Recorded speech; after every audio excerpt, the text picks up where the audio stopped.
Hey, I'm Dwayne from Bastrop Vikings Preparedness Network, and today I wanted to talk about our Viking SOP, Standard Operating Procedure for EDC, which is Everyday Carry. First off, what's the purpose of everyday carry?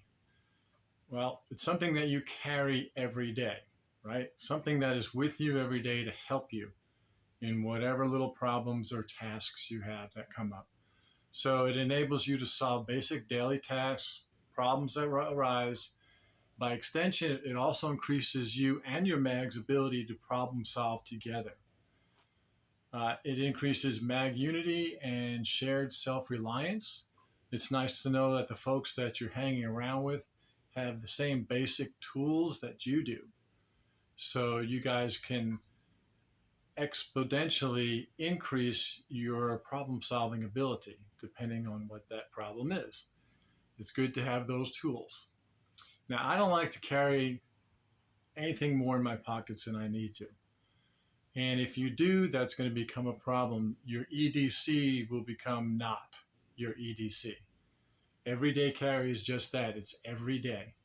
So when you dump out your pockets at the end of the day, you should have these things in your pockets or on your belt line or however you decide to carry them at all times. Okay? So our MAG SOP for EDC consists of a phone or a radio. So most of us carry these little rectangles of death. Great for tracking you, but also great for communicating with your loved ones. So a phone, or if you don't want to carry a phone, at least a radio that someone can get a hold of you. Communication is an important thing. We also recommend that you carry a wristwatch, because if you tell time like most people do with these phones, if these phones go down or their connection goes down, they won't be able to tell time for you. Okay, so we recommend a wristwatch, an analog type wristwatch. Okay, these are easy to read, and also you can use this to find direction if you don't have a compass.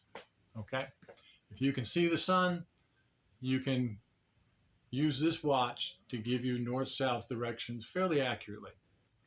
So it's also good whenever possible when you're contacting your crew, your friends, whatever, that you synchronize your watches so everyone has the same time on them at all times. Okay. Also good to have maybe $100 in cash, and you want to do it in small bills, ones, fives, maybe tens. Okay. This way, in case power goes out, they're not going to take a credit card, they're not going to take a bank card, but they may take cash. And they also, if you only have big bills, if you've got two $50 bills or a bunch of 20s, they may not have change to give you. So I like to carry small denominations, and I keep at least $50 to $100 in cash on me whenever I'm out and about at all times. Okay. Another one of our EDCs, so we've got a phone or a radio, we've got a wristwatch, we've got cash, $50 to $100. Next one is a knife. Now, knives have thousands of uses. There's all different types of knives that you can carry. I've got several knives on me right now. You could consider perhaps a multi-tool. This is in my front right pocket. Okay, I don't know if you can see that. But a multi-tool is it's a general purpose. It's got doesn't do anything real well, but it does a lot of things. Okay, and it does have a knife on there. So multi-tool, really good idea. I also carry a buck 110 on my person. And the knife that I probably use, which may come as a surprise, is a little tiny neck knife. I think this is a Schrade. It's just got maybe a 2-inch blade on there. And I use this knife quite a bit. And it just hangs on my neck. My wife made this little fancy carrier. It actually has a flint and steel and a compass and a whistle. and 550 cord, but it just hangs around your neck and you forget that you have it on. And I use this thing. I have this thing. First thing I put on in the morning is this little guy right here. And just put it on and you forget about it until you need a knife. So we've got a phone, a radio, wristwatch, cash, a knife. Next thing is a flashlight. And I've looked at a lot of flashlights. I don't like the flashlights that only charge with the USB. I like those maybe for around the house when you have ways to charge it, but it never fails. You're out somewhere, you're in the middle of the woods, and that USB only charged radio or night or flashlight, I'm sorry, dies. So what I like to carry, I think this is a through night. This is very small. You can see it's a very small little flashlight. It takes one AAA battery. It's plenty bright. I think this is the T1. It's a aircraft aluminum, whatever. I mean, it's built pretty well. They don't make this anymore. I think they make a T2. If you're interested in through night, they're not that expensive. But this is a great little flashlight. It's like this little knife that I wear around my neck. You can put this, I put this in the lighter pocket on my right side of my jeans, and you forget that it's there. The next thing we recommend that you carry is a lighter, because fire, I'm digging in my left-hand pocket for this one, fire is a really important thing. So a lighter wrapped in duct tape. Duct tape is good for gear repair. It's also great tinder.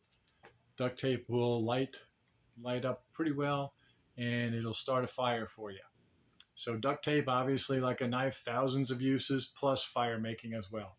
So a lighter. I also carry a tourniquet, and what I do is I carry a SWAT T tourniquet, and that's in my back left pocket. These are thin. Cat tourniquets are, quite frankly, a little bit better and easy to apply for yourself. But a SWAT T tourniquet can be used as a compression. It can be used as a tourniquet. It can be used on little children when their arms are too thin to use a cat tourniquet. And it just slides into your pocket really easily. So again, everyday carry. If you're not going to carry some heavier, bigger, bulkier things like a cat tourniquet or whatever on your belt line every day, then maybe a SWAT T might be something you might think about. Last thing that our SOPs recommend is a pistol and a reload. I don't know if that's two different things, but they go together. So the pistol, I generally carry one of two pistols. I carry this 9mm. Got 20 round magazines. Okay. This is a tourist clone of a Beretta 92. This is an excellent firearm, and I carry a spare magazine. Here's my spare magazine. Now these magazines are 20 rounds, so that means I'm carrying 40 rounds on me. Now that doesn't mean that I intend to get into a gun battle and exchange 40 rounds with somebody on a two-way range. That's not something that you want to do, and you want to avoid that if you can. However, carrying a spare magazine is good for malfunctions. So you can drop a magazine if you're having a malfunction, put in another one if there's a problem. It also gives you extra ammunition to give any of your friends. So since I have 20 rounds in here, 40 rounds altogether, there's nothing stopping me from stripping off 5 or 10 rounds, right, and giving it to my buddy, as long as we use the same ammunition. Now that's one of the points I wanted to discuss on pistols, okay? Ammunition choice for your mag. I